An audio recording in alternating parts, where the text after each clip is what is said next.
Welcome to Cognicia's Meet the Trainers. And today, I have one of our original trainers from when this program started 5.5 years ago at the time of this recording. Orquidia Moreno, how are you doing today? Doing well. How are you? I'm doing excellent, and thanks for being here. We want to get a chance to know who you are, what you do, and the impact that you make throughout the training environments and classrooms and material. Let's start at the highest level. Can you tell me about your journey with Cognitia? Yes. So, just as you mentioned, about 5.5 years ago, I first came into contact with Cognitia through the Jump training program. I was recruited to join the training program in order to become a full stack Java developer. And during my time there, I was actually set aside and said, hey, would you like to be a trainer after one of my presentations, which was a very big surprise for me. Didn't even know that was an option, especially since I had always had an interest in doing a little bit of teaching, but didn't know that there was a way to become a trainer outside of the traditional sense of teaching. And from there, I joined on and helped support a lot of the training during that time as a TA and then more so as an instructor later on. Especially over the years, I kind of developed myself in order to learn more and more about technologies that just came my way, especially as there were more and more needs for our Java full stack as well as more towards the cloud end and then generative AI for sure over the last couple years. Excellent. So that's quite a journey. So you started out in what at the time was known as the Jump program, where you went through a class with the expected outcome to be a Java developer and go over to one of our client sites. But seeing obviously your skill through presentations with create content creation and ability to articulate what you were learning, you know, you and I chatted about going down the technical training route. So when you went into technical training, it like you mentioned, it's fair. Who knew about corporate training realistically, especially through the program that we had. You have always been a continuous learner, and you kind of talked about that right there with the different technologies. What technologies do you find yourself, or would you say you specialize in now?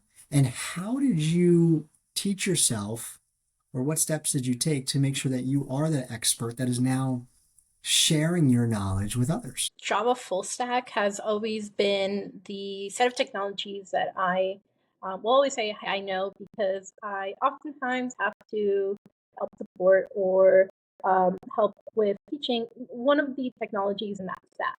But for the most part, especially the last few years, it's moved more towards cloud computing. And obviously, too, I've had to become more specialized in just learning more about just AI and generative AI. So I would say mostly those are the technologies that I always have an answer for you, and I'd always be able to tell you something about it. I love it. You certainly know Gen AI more than most people by far. And one of the reasons that you've consistently even stayed on top of that area is because now you are our content manager. So any type of material that comes through the Cognitia training team is actually reviewed, edited, and you make sure everything's all accurate. Is that fair to say? What else do you do in your day to day along those lines? Yeah, so I could think of myself a lot now, especially with my role as almost a publisher slash editor slash classroom manager now. So a lot of the times when you think of my role and what I'm kind of doing day to day is okay, what kind of content and what kind of classes are going on at the moment, especially within our programs and within our team. Because if there is content, I have to have some level of review within it. So I'm literally going in as just like traditional editing of like, hey, are there spelling mistakes? Does this flow well? Hey, can you change the color on this? I can't really read it. So I've gone in there and I've had kind of support from the team where I have a few people on our team that help me in that sense with publishing editing. But also too, I am keeping track of currently our ongoing classes and making sure that things are going on track with regards to what topic are they on, are grades turned in, do we know that the class has a certain installation guide. I could say that for just as a general like overview, anything training I have my hands in. Let me ask you this. You have also become a master of e-learning. That is a skill in itself. How did you find yourself realistically getting so good so fast in that area that takes a long time? There's e-instructors, right? E-learning instructors out there get certifications, and for you, it just seems to come very natural. So I think I will say this when it comes down to the fact that like if you're doing a training, regardless of if it's going to be live or if it's going to be self-paced with an e-learning, the main goal at the end is did the person who consume your content, no matter the form, understand it and can actually apply the training. And so a lot of that has to then go into how are you setting up your explanations so that it makes sense. So most of the time, if you're like in person, there's a little level of interaction, very heavy level of interaction. And there's a certain style that you're going to be teaching with whatever you have with slides and just asking questions and so on and so forth. But with e-learning, you take that, but in the same sense, like you're still displaying the same information, but you don't have necessarily that interaction level anymore. So you have to be able to remember and say, if I'm teaching this material, someone can't ask me a question back. So for the most part, you have to start at a level where you say, okay, well, what's the base level of experience that someone is going to come into a course knowing, and then trying to build up from there because you don't have someone that can ask you, hey, I actually don't understand what prompt engineering is. And we're talking about that in this generative AI course. Okay, well, should they have had that experience or should you have broken that down a little bit more in the beginning before getting into kind of those heavier topics? So when you're looking at building e-learning, you really have to say, okay, well, what's the base level knowledge that I at least need to explain?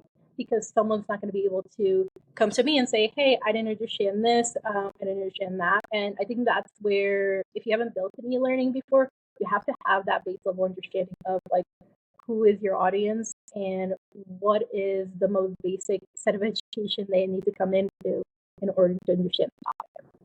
You know, that makes a lot of sense. As you're speaking and sharing that, you're putting yourselves in their shoes, so to speak. And you are in that unique seat that you actually have been in their shoes. So that experience that you've gotten from 5 years ago, 5+ years ago, you've taken that, held on to it, and turned it into a stronger ability to produce for those who've been in your seat. Right? So pretty cool. Oh yeah, no, I just want to say that if you've ever been through a bad training or a let's say not so great instructor, always take that as your learning experience and apply that into what you're going to be training because I think that helps like the not to do's and put that into what to do. There you go. There you go. Yeah, all parts of experience here. Let me ask you. I know you have some hobbies, and you have some really interesting ones. What is your current hobby kick right now? Sewing, crocheting, cross stitching. I'm trying to like learn a little bit more on how to kind of build up like fabric items and everything. I started to get a little bit more interested in that.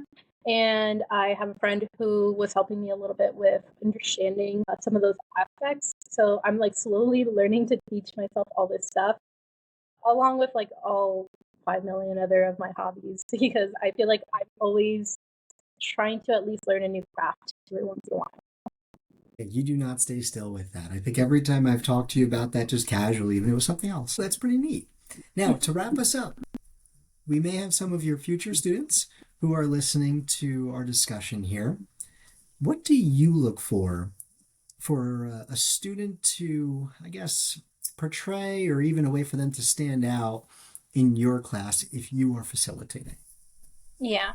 So when it comes to, I guess, like our standout students, recently I was in a class for a day. I trained them for a day, and you can already tell who were like your standout students right away, especially after quite a few years of experience of teaching classes. So when I go in, the big factors are a certain level of confidence when you come for either a question or being able to respond back, because per se, you may be a little bit wrong, or you actually are asking a question because you don't know.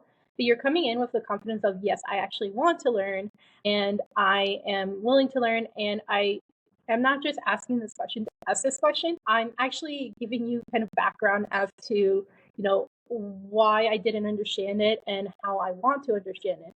But even for someone who's trying really hard and isn't as naturally talented, they're going to be able to at least articulate, hey, like, this is what I don't understand, and I can actually explain why I don't understand it. So I'm not just coming at you with like an open ended question.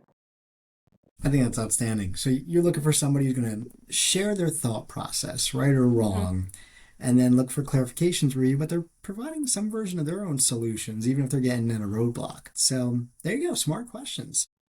Hey, it's been great hanging out with you over here. Looking forward to seeing your next course that you develop or host, but I really appreciate the time today. I'll let you get back to it. Take care, everybody.